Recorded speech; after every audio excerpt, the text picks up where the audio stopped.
in light of this, the Ebonyi State Governor, Dave Umahi, who also doubles as the chairman of Southeastern Governors Forum, recently, I think that's same yesterday, granted this interview that I found very, very interesting. The views expressed here. People, we know that the chief of army staff is gone. Okay, so he's gone. I did say here pay that attention to some of the things he said. We've had, headers in our communities, dating over 100 years back.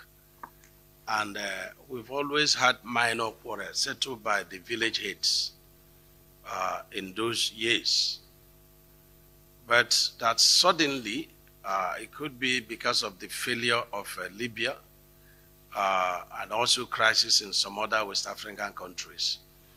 The headers that have been trained violently with AK-47 began to infiltrate, into Nigeria, and Southeast not an exception. Reason why I am happy that this is coming from Governor Dave Umahi, whom I have immense and tremendous respect for, is for two things. One, that he is the governor of Ebonyi State that had some incidents of Fulani herdsmen and headers. Two, that he is the chairman of the Southeast Governors Forum. So whatever he says has to, project is more powerful, right? As long as Southern Nigeria and the Southeast in particular is concerned, whatever he says carries more and very, very heavy weight.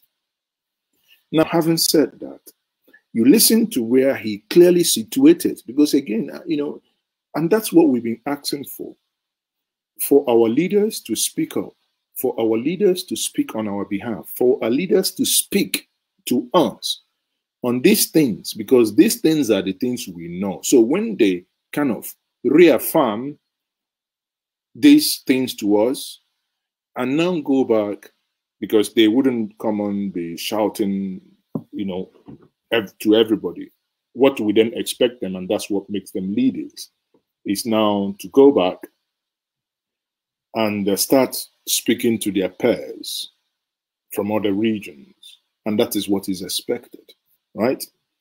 It gladdens me that he started speaking and that he made these explanations. If we pay attention properly, you understand the things he just said. It's just honestly brilliantly put. And so these are the people that now initiated a different dimension of headers farmers crisis. And that's where they began to kill, our people. They began to rape the women. And then the people began to also react. Exactly. So in this video here, you see that now for me now, it means that those in authority that we think they deny that these things doesn't happen, he now comes out to say, he said it here, that they do these things. I don't want to repeat it, what he said, because it's not right. But they do these things. So when people complain, so it's not that, I think honestly, this type of frank conversation, this type of I think this will begin to, calm some nerves for people to now know, okay, these people actually understand what has been going on. It's going to help and probably to start being a healing point, a point that we can start, having conversation with the streets. This is how we came to the conclusion, in the sense that when some of them are arrested, and of course you should know better than me, they don't speak, even our language. You will see it, and of course, even the security agencies at the federal level, they have also attested to this fact that most of these things are perpetrated by this. Have they indoctrinated our local headers? Yes. I love what Erufai said sometime. He said that, the issue of paying ransom, and I support him on non-payment of ransom, that why would the header continue to, raise cattle for they are big men, where he can just do one single kidnap and then could get 20 million.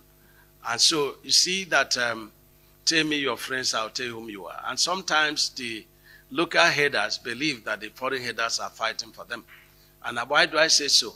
When the attack came on Ebonyi State, all the headers that we've been doing everything to protect, they all left the state without any information to us. So that's how we came to that conclusion, and it's still subsisting.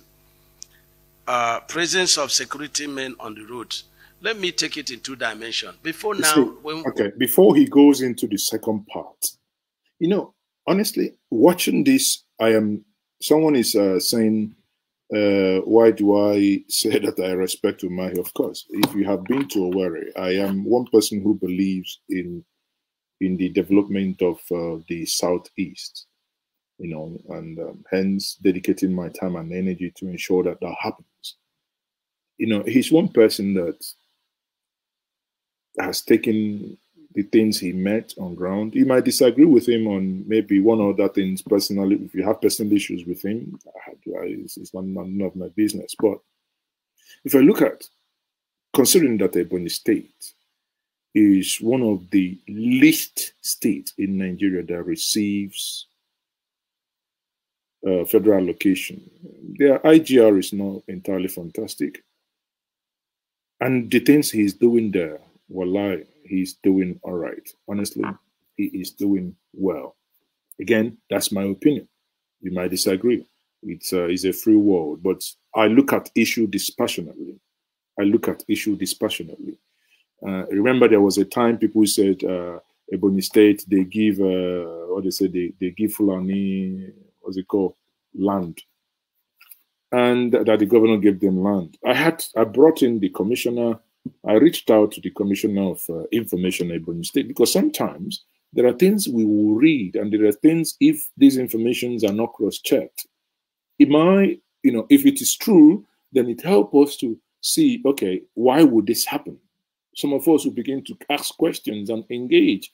But if it is not true, you cannot tell me to believe something that has been pushed out there falsely that it happens. No. And when I confronted him with these things, and he said, no, there's never been a time that the government of Ebonyi State has given out any land to the Fulanese. Neither have they built mosque for the Fulanese or for the Muslims. So I do not know where these things are coming from. But at the end of the day, what I do here, you like it or not, is to situate and look at the fact. If you have the contrary facts, please provide. But anyway, now he moved from that issue of Fulanese, and now for the first time, I'm hearing from someone in government actually speak to the issue of the, police littering the streets and the roads of Southeast. I think about last week or thereabout last weekend, I think I talked about it, But here is a governor also saying the same thing. This security was not there so much. We have always had this influx of, security people at the roads, in Southeast. And I've asked questions. Why is it that you have these people in Southeast? So somebody told me not to mention the name. Say, look, when you stop a man in the north, he will be very patient with you. He said, let's go to the station. He will go to the station with you. He will sit down, and you will be tired, and you will release him. He will not give you any kobo. But that our people are so much in a haste. And even when they are right, they still want to, give you something so that you let them go. And that's the reason why, where commerce thrives, you will definitely see people around there, and this time security people. So that's what was happening. And even myself, most of the time before now, I was preaching to dismantle a lot of roadblocks, which happened before this insecurity increased. And sometimes I'm on the road, I had to stop and then release, vehicles that lined up, Do they extort money? Yes. Even their leaders are not saying that they don't, but it's been preached against. Honestly, irrespective of what you think, irrespective of what you hold, I think this is a frank talk.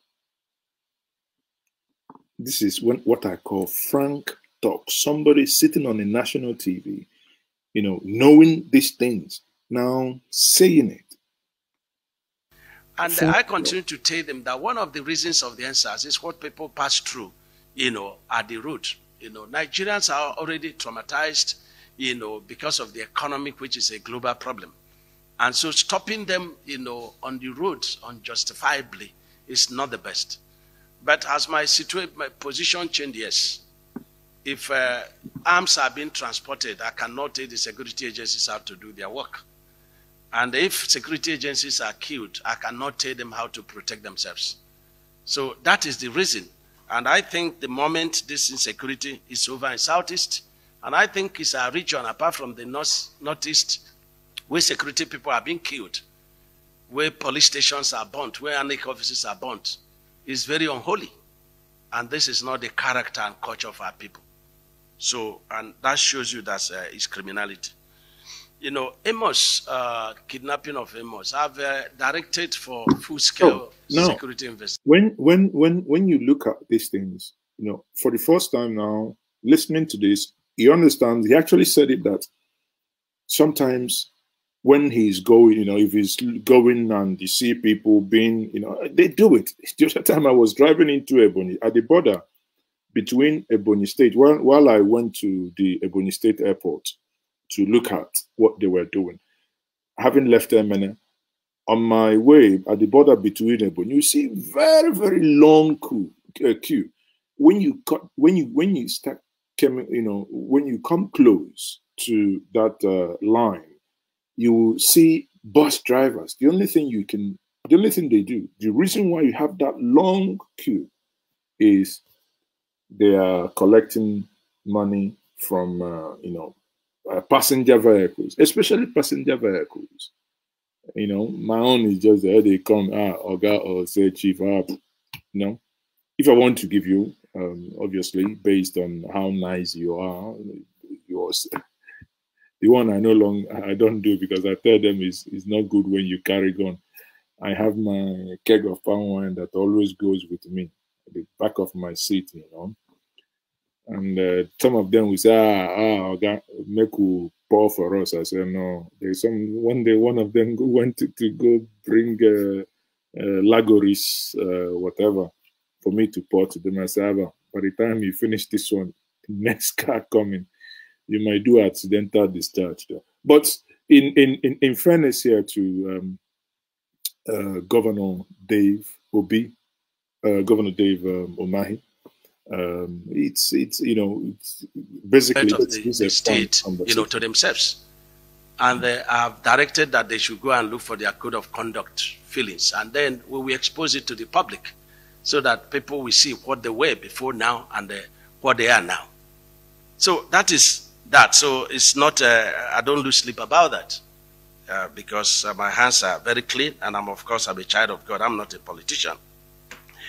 The objective of certain offices of INEC, you know, this thing. Can you be a governor, you know, being a politician? A lot of people have been brainwashed in Southeast, you know, about Biafra. The Biafra I desire is a Biafra of the mind, like a Biafra of development, a Biafra where each state of Southeast, we deploy the resources that we are getting from the center and from IGR to develop our place. That's the Biafra I see.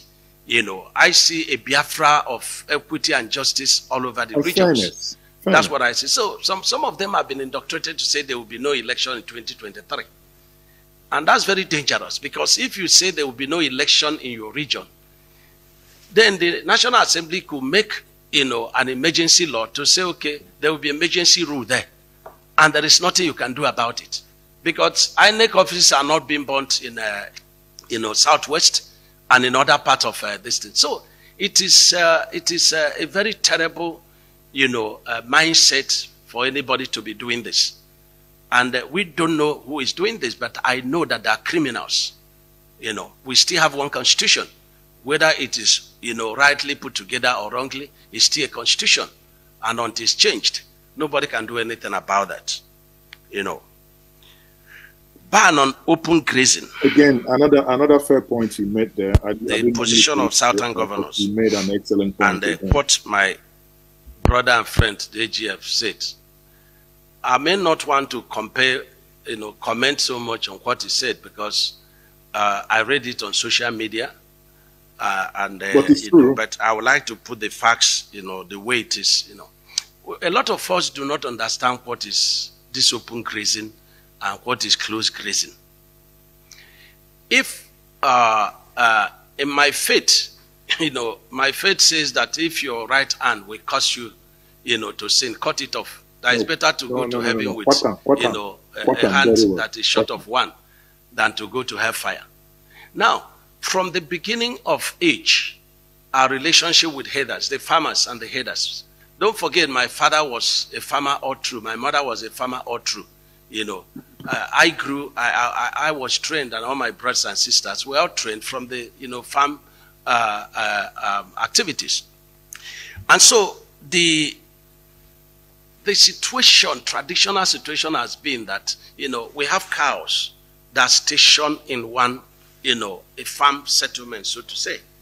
And then after certain season, by reason of, shifting cultivation, calm down, please, they will now move. The farmer will come and say, please, I want you to move this cattle to this location. Be coming down small. Because they will fertilize the land, and the herder will benefit because there will be grasses and the byproduct of farming activities on those places. And that's what, we've been having. We've never been having cattle that are roaming the roads.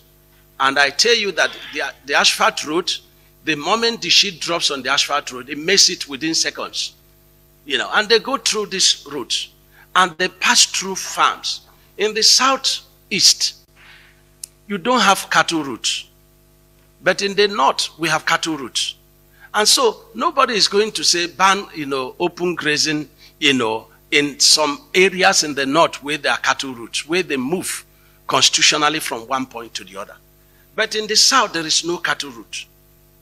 And so for you to move from one point to the other, you have to move through farms. You have to move through, population, dense areas. And this is not very good.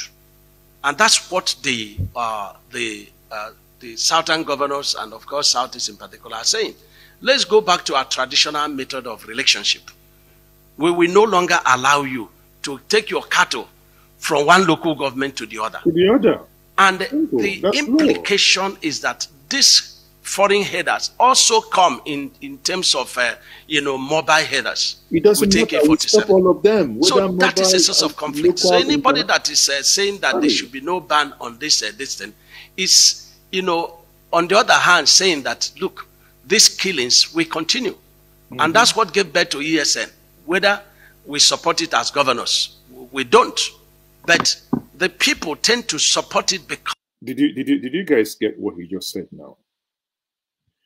When I say, sometimes I think some of us, when we make up our mind, when there is a departure, because of our emotionally clinging to something, we no longer are unable to unhinge and look at the new narrative.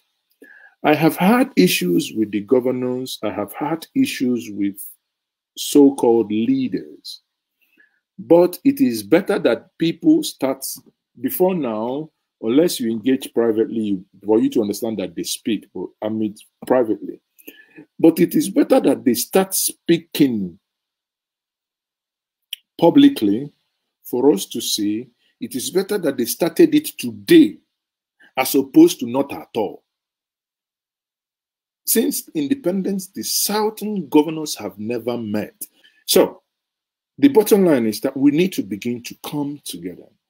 We need to begin to come together. And it gladdens me. What I want to see is to see more governors, to see more leaders speak frankly the way Governor David Umahi has spoken here. Of the foreign headers that pretend that they are raiding cattle and then they are killing and they are... In my own village, a white man was kidnapped in my village that's doing construction, by these foreign headers. So all that the southern governors are saying is let us go back to our traditional kind of relationship. I don't support cattle to move from one. Now, let me take, you see, some of you might not like it, but hey, you see, my job here is to situate things and bring in clarity to them. The question 92K is asking, the question no one has asked, and is why are they moving their cows from north to south? Now, you need to, but for you to answer, to do justice to this question, you need to split it into two. One is the normal nomads that be moving over time. I remember when we go to Eke that time from Onitsha, we go on our way back, we will buy inchi. You know, we buy all these bush meat from them, because when they normally, story has it that once they kill an animal, they can't eat it because they haven't cut out blood on it, which is, I think, is halal or whatever it's called. They don't. So in that case, they now sell it to us. We were friends. And there are reasons why they are actually moving. Truth be told, this is not political, this is not religion, but these are facts. One is desertification, desert encroachment, right? It does happen. That's normal. And that is, you know, for the northern region, is going to cause more havoc and is causing havoc already.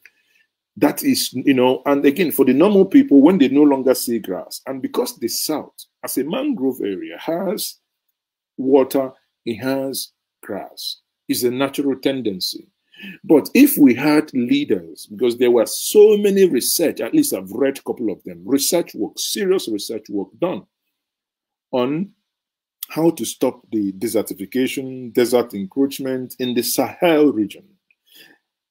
Sadly, that even when the so-called Northerners governed, they did not take cognizance and they did not implement these reports that gathered dust. Because if they did, they would have spared us this madness happening today. That someone is running away from what's it called, where these people are coming from Mali, from this, is the same reason. The same reason. Looking for where to get green grass. Simple reason.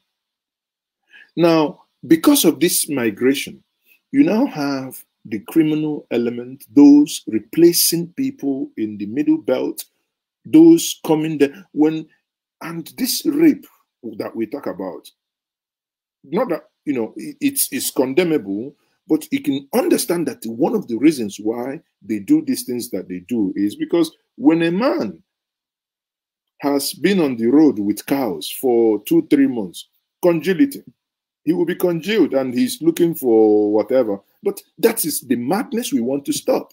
Because if they are in a camp, they would now be forced to have their children there, have their wives there.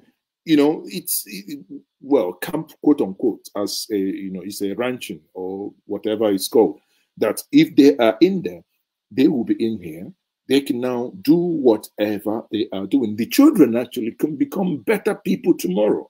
But here we are training an army of children that do not, one, know how to read, cannot speak a global language, which is English, does not have anything, you know, being left to wallow in abject poverty and just be left alone in the 21st century. That is wickedness. That is wickedness. So to that question, you know, that's my honest take. Again, that is my honest take. But if we want to bring in ethnic and religious sentiment to it, you're free to do that. But the honest reason why they are moving, which is now intertwined and interwoven with some, you know, those international criminal or criminality. Yes, thank you very much, Liz. I think it's called halal. Yeah, halal. No, halal, Kuba, whatever it's called. Anyway, thank you very much. So that's my candid explanation to that. I believe green grass, yes. No. See, listen, people, we must be fair and we must be saying truth here, irrespective of whose ox is God. In the quest to look for green grass, in the process, most times, farmlands are touched. In most cases, it might not be that someone is set out to go destroy farmland. Farmlands are touched. Again, whether it was done intentionally, whether it was your cow that drank kai kai and did it, I do not care. Reason is, no one who have spent time to go to farm anything deserve to have the farmland destroyed. Get this cow, ranch these cows, or if you don't want to ranch them, go to where you have land. Kaduna, I know Kano State Governor has said he will give you land. Go in there, as the governor of Ebonyi State said, that they have grazing routes. So if Nasarawa, Kaduna to Gombe, if they want to do artificial irrigation, because sometimes, do you know, I went to Costari's farm recently. I will share that. I haven't gotten time to edit the video. Do you know the Costaris in his farm in Anyam created a lake, artificial lake. He created one just by the virtue of the massive volume of water he's pumping. You know what he did? His farm that is about 4 kilometers. When I did that, I drove it like 4 kilometers. You can imagine driving 4 kilometers. What he did was he dug a trench round the farm. That trench became a ridge and became a protective ridge as well for him. That means cows cannot come in. Cows cannot jump them. I will share the video with us. Amazing, amazing way he did what he did. For me, I was telling his managing director, it is time to start putting fish, because it's honestly, I'm blown, and you see water being pumped all the time, water, massive water coming. Now ask yourself, this is a man with gray matters in between his skull.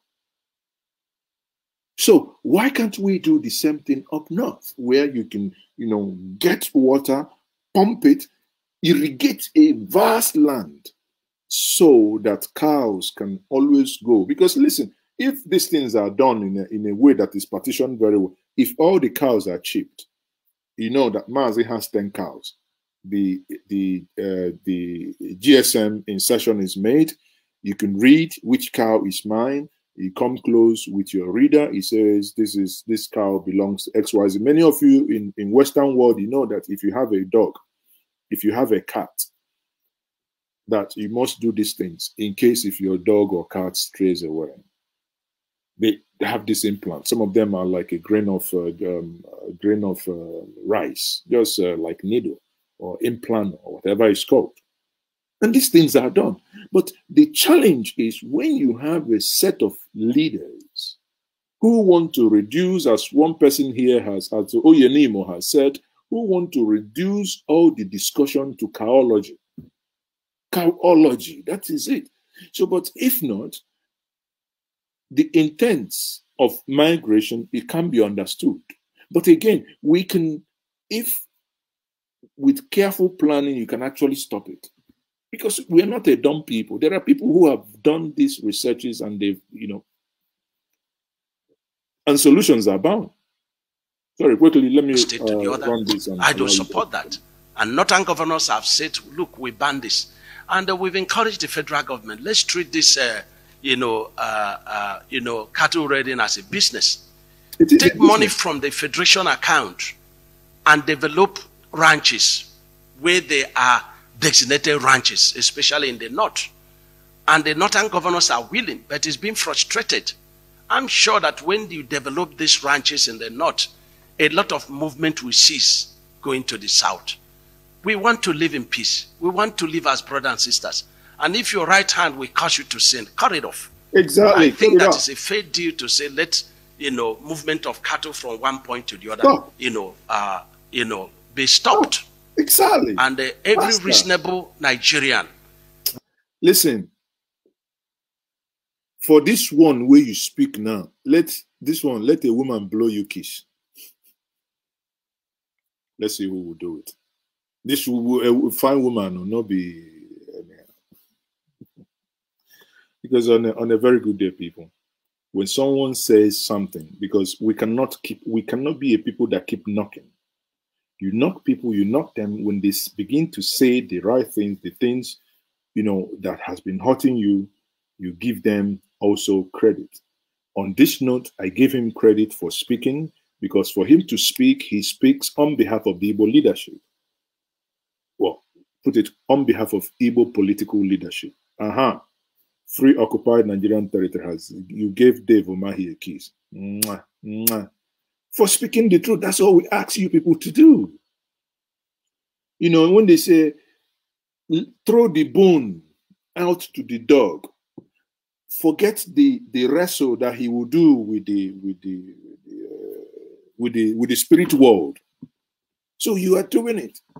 That, honestly, but again, voila, well done, honestly, well done. On that note, let me not play much of that video, but on this note now, I would open up the telephone line.